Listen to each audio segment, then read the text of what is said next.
시청자 여러분 안녕하십니까.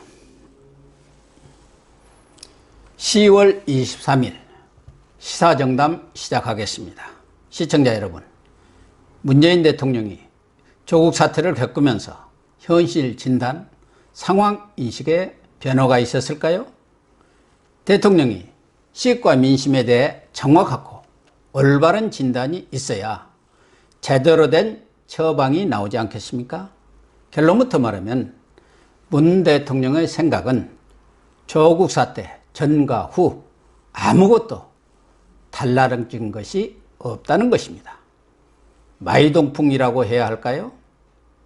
문 대통령이 그저께 종교계 지도자들과의 오찬 발언과 어제 국회에서 행한 내년도 예산안 시정연설에서 나타난 상황인식은 참으로 실망스럽기 짝이 없습니다.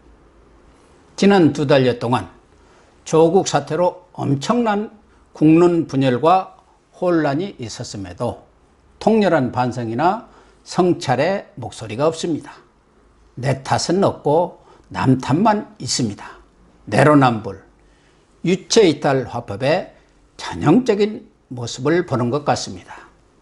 반대편의 목소리, 비판의 의견을 수용하기보다는 자기 합리화, 친문, 진보 좌파 편들기에 급급한 모습을 보여주었습니다. 그러니 올바른 시국 처방이 나올 수 없죠.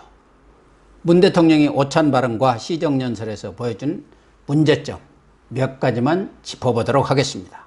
첫째, 온 나라를 두둥강낸 조국 대란에 대한 진솔한 메시지가 없다는 사실입니다. 문 대통령은 조국이 사퇴한 뒤 열린 수석 보좌관 회의에서 결과적으로 국민들 사이에 많은 갈등을 야기한 데 대해 송구하다는 입장 표명을 한 이후 어떠한 사과나 유감의 뜻을 밝힌 적이 없습니다.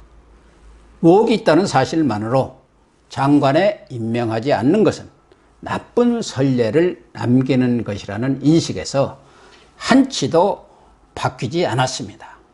조국과 가족의 수많은 의혹을 외면한 채 법무장관의 임명을 강행함으로써 국민적 갈등과 혼란이 벌어졌습니다. 이에 대한 잘못을 인정하기는커녕 조국을 두드러면서 정치권의 공연한 정쟁 탓으로 책임을 돌리고 있습니다. 당연히 대통령이 책임질 일도 사과할 일도 없다는 입장입니다. 문 대통령은 정치권이 갈등을 부추기고 있다는 여론에 귀를 기울여야 한다고 주문했는데 정작 귀를 열어야 할 사람은 바로 대통령이 아닌가 합니다. 둘째, 두 자리에서 문 대통령이 강조한 화두는 공정입니다. 정치, 경제, 사회 모든 부분에서 공정의 가치 구현을 위해서 검찰개혁 등 강력한 개혁 추진 의사를 밝혔습니다. 그런데 공정과 정의의 가치를 구렁텅이에 집어던진 사람이 과연 누구입니까? 말로는 정의, 공정의 상징인 것처럼 행세하고 뒤로는 위선과 탐욕의 탈을 쓰고 온갖 특권과 반칙, 불공정, 불법, 탈법, 비리를 저지른 사람이 문제가 아닙니까? 우리 국민들은 제도 내에 내재된 합법적 불공정, 불합리까지 깡그리 없애달라고 주문하고 있지 않습니다.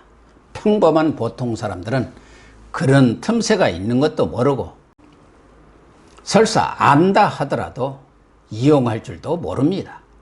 상식적인 선에서 최선의 공정과 정의의 가치라도 잘 지켜주었으면 하는 것이 국민의 눈높이라고 생각합니다.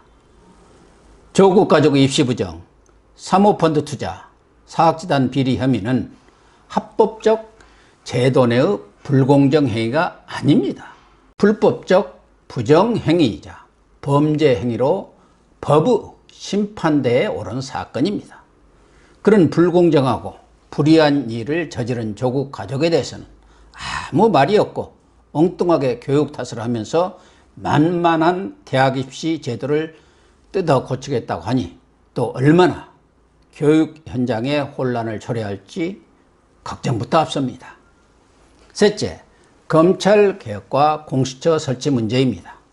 문 대통령은 검찰개혁과 공수처 설치 문제는 국민적 공감대가 형성되었다고 주장했습니다. 과연 그런가요? 검찰개혁은 광화문이 아닌 서초동 광장에 모인 사람들의 반쪽 주장입니다. 또한 공수처 설치는 여야 간 격렬한 물리적 충돌까지 겪으면서 패스트트랙에 올려진 법안입니다. 검찰개혁은 검찰 권력의 분산이라든가 잘못된 수사 관행과 문화의 개선도 필요하지만 핵심은 검찰이 권력의 앞잡이 노릇이나 하지 않는 정치적 중립성 확보입니다. 그런데 권력과 서투른 민심이 주장하는 검찰개혁은 조국 수호가 본질 아닙니까? 나아가 고분고분 말을 잘 듣도록 검찰 힘빼기, 검찰 장악이라고 생각합니다. 이낙연 총리, 이해찬 민주당 대표, 심지어 유시민 노무현 재단 이사장 등 여권 세력이 총동원되어서 검찰을 융당폭격했습니다. 검찰 수사를 압박하는 바로 이런 권력의 외압부터 없애는 것이 검찰개혁의 진정한 출발 아니겠습니까? 윤석열 검찰처럼 권력과 특정 여론의 거센 외압에 굴하지 않고 살아있는 권력도 법과 원칙에 따라 수사를 한다면 무슨 검찰개혁이 더 필요하겠습니까?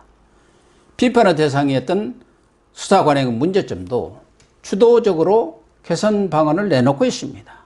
권력 앞에 90대는 검찰이 아니라 제 할 일을 제대로 하는 검찰이 최상의 검찰개혁입니다.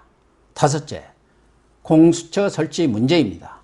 대통령 공수처 설치에 국민의 뜻이 하나로 수렴됐다고 강조하면서 공수처 새머리에 나섰는데요.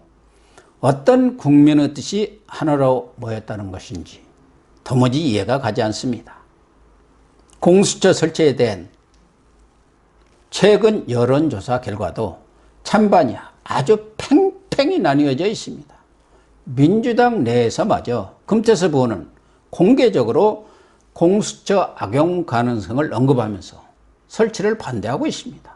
게다가 한국당은 공수처법은 좌파 세력의 장기 집권 음모를 뒷받침하는 독재법이라면서 결사 반대를 주장하고 있습니다. 학계에서도 졸속 설치에 반대하는 시국 성명을 발표할 정도로 논쟁적인 사안입니다. 구태여 공수처가 아니더라도 지금처럼 권력 눈치 보지 않고 검찰이 수사를 하면 어떤 고위공직자든 수사 못할 하등의 이유가 없습니다.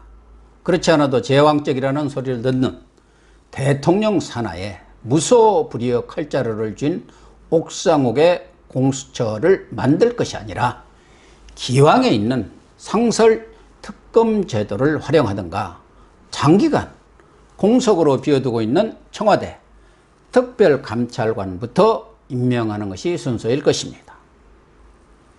권력형 비리에 대한 엄정한 사정 기능이 작동했더라면 국정농단 사태는 없었을 것이라고 전 정권 탓을 했는데요. 조국 사모펀드는 진보적인 시민단체들마저 미공개 정보를 이용한 전형적인 권력형 비리라고 주장하고 있습니다. 문 대통령과 민주당이 조국 정국의 국면 전환용으로 그리고 내년 총선 전략 차원에서 기승전 공수처법을 외치면서 강행 처리를 서두르 나가는 더 큰 역풍에 부닥칠 가능성이 큽니다. 그렇다면 법이 안고 있는 문제점에 대한 철저한 검토와 보완이 이루어진 뒤 처리를 해도 늦지 않을 것입니다. 여섯째, 경제 외교 문제에 대해서도 문 대통령이 우리 경제가 엄중한 상황이라고 뒤늦게나마 인정한 것은 평가할 만합니다. 그러나 경제 어려움을 미중 무역 전쟁 등 세계 경제의 악화와 외부 환경 탓으로 돌리고 있습니다. 소득주도 성장, 탈원전 같은 실패한 정책에 대한 방향 전환 없이는 혁신 경제는 말잔치로 끝날 공산이 큽니다.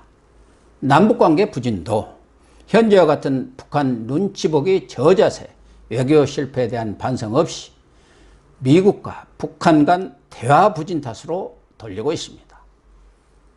북한은 콧방귀도 뀌지 않는데 평화 경제를 외친들 공허한 메아리에 불과할 뿐입니다. 문 대통령은 국민 통합과 협치에 많은 노력을 기울였지만 진척이 없다고 개탄에 맞지 않았는데요. 과연 지난 2년 반 동안 전 정권 인사와 반대 세력을 적폐로 몰아서 처벌한 것 외에 무슨 노력을 기울였는지 고개가 갸우뚱해질 뿐입니다. 축창가를 부르면서 친일과 반일로 편가르게 한 사람이 누구입니까? 시청자 여러분, 문 대통령이 자신부터 다른 생각을 가진 사람들의 의견을 경청하겠다고 다짐한 것은 그나마 다행입니다. 중요한 것은 이런 다짐이 조국 사태로 빚어진 정치적 궁지를 벗어나기 위한 방편이 아니라 실천입니다. 공정, 포용, 혁신, 평화와 같은 구호에 불과한 국정지표를 새로 내걸 것이 아니라 자신을 반대했던 사람들까지 모두 다 포용하겠다고 선언한 대통령 취임사에 담긴 초심으로 돌아갈 것을 간곡히 부탁드립니다. 무엇보다 공수처법 처리를 중단함으로써 국회와 함께 하고 싶다는 시정연설의 마지막 약속이 공허한 빈말이 아님을 증명해 주실 것을 바라면서 오늘 방송 마치겠습니다. 감사합니다.